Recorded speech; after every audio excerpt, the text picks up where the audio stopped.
Crime બ્રાન્ચને મળેલી બાતમીના આધારે શહેરના એક ગુપ્ત સ્થળેથી સોલેસિંગ જોનપુરવાળા આરોપીની ધરપકડ કરવામાં આવી છે. આ શખ્સ ઉપર ઉત્તર પ્રદેશના જુદા જુદા પોલીસ સ્ટેશનોમાં હત્યાની કોશિશ, ખંડની અને અન્ય ગુનાના કુલ 5 ગુનાઓ નોંધાયેલા છે. યુપી પોલીસે તેના વડે રૂપિયા 1.50 લાખનું ઇનામ જાહેર કર્યું હતું. આરોપી પાસેથી 2 જીવંત પિસ્તોલ અને 6 કારતૂસ મળી આવ્યા છે.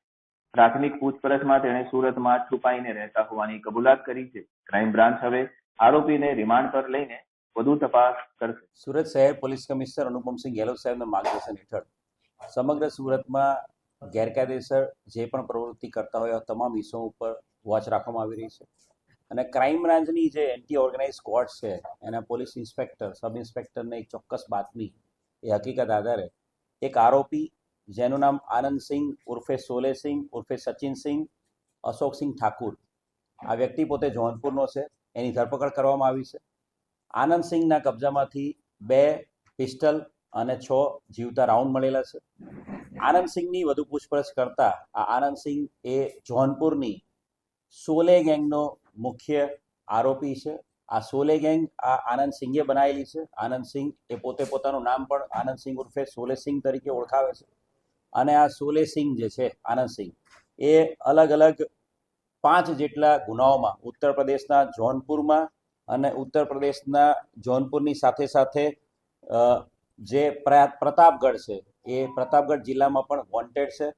આ સોલેસિંહ છે એ ઉત્તર પ્રદેશના જોનપુર વિસ્તારનો સૌથી મોટો બાહુબલી બનવા માટેનો પ્રયત્ન છેલ્લા 10 વર્ષથી કરી રહ્યો છે અને એ અનુસંધાને એણે ઉત્તર પ્રદેશના જોનપુર અને પ્રતાપગઢ વિસ્તારમાં પોતાના અલગ અલગ માણસો ઊભા કરેલા છે અને આનંદસિંહે પોતાની સાથે વેપન રાખીને આખા જોનપુરના આખા પટ્ટામાં અલગ અલગ જે મોટા મોટા વેપારીઓ છે, બિલ્ડરો છે, મોટા જે પ્રતિષ્ઠિત વ્યક્તિઓ છે એને ટાર્ગેટ કરાવતો હતો અને એ પોતે એને ધમકી આપતો હતો અને પૈસા માંગતો હતો અને ધમકી અને પૈસા માંગ્યા બાદ જો પૈસા ના આપવામાં આવે તો એની ઉપર ગોળીબાર કરાવતો હતો.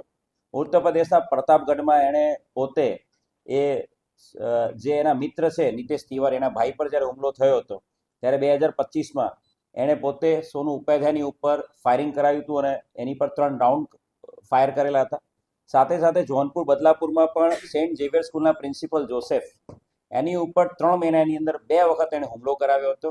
બંને વખત એના સ્કૂલની બહાર એ પ્રિન્સિપલની ઉપર એણે ફાયરિંગ કરાવેલા હતા.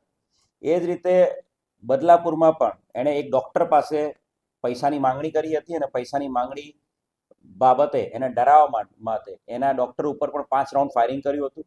એની સાથે સાથે બક્સાની અંદર એક બેંક મેનેજર પાસે 2 લાખ રૂપિયાની માંગણી કરી હતી અને બેંક મેનેજર ઉપર પણ એણે ધમકી આપેલી હતી અને એને મારી નાખવાની, જાનથી મારી નાખવાની ધમકી આપી હતી.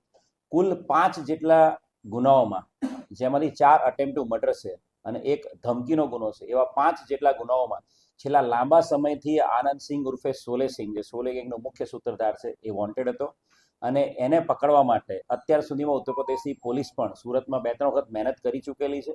પરંતુ છેલ્લા ઘણા સમયથી ડીસીપી ક્રાઇમ બ્રાન્ચ રોઝિયા સાહેબના માર્ગદર્શન હેઠળ સમગ્ર ક્રાઇમ બ્રાન્ચની ટીમ આની અંદર એક્ટિવ હતી અને ચોક્કસ ટેકનિકલ ઇન્ટેલિજન્સ અને હ્યુમન ઇન્ટેલિજન્સ આધારે પલસાણા ખાતેથી આરોપીને પકડી પાડવામાં આવ્યો છે. આરોપીના ગુનાહિત ઇતિહાસની વાત કરીએ તો આરોપી વિરુદ્ધમાં 2018માં મર્ડરનો પણ એક ગુનો દાખલ થયેલો છે અને એની સાથે સાથે એની વિરુદ્ધમાં આર્મ્સ એક્ટના ગુનાઓ પણ ત્યાં જોનપુર અને બક્સામાં દાખલ થયેલા છે.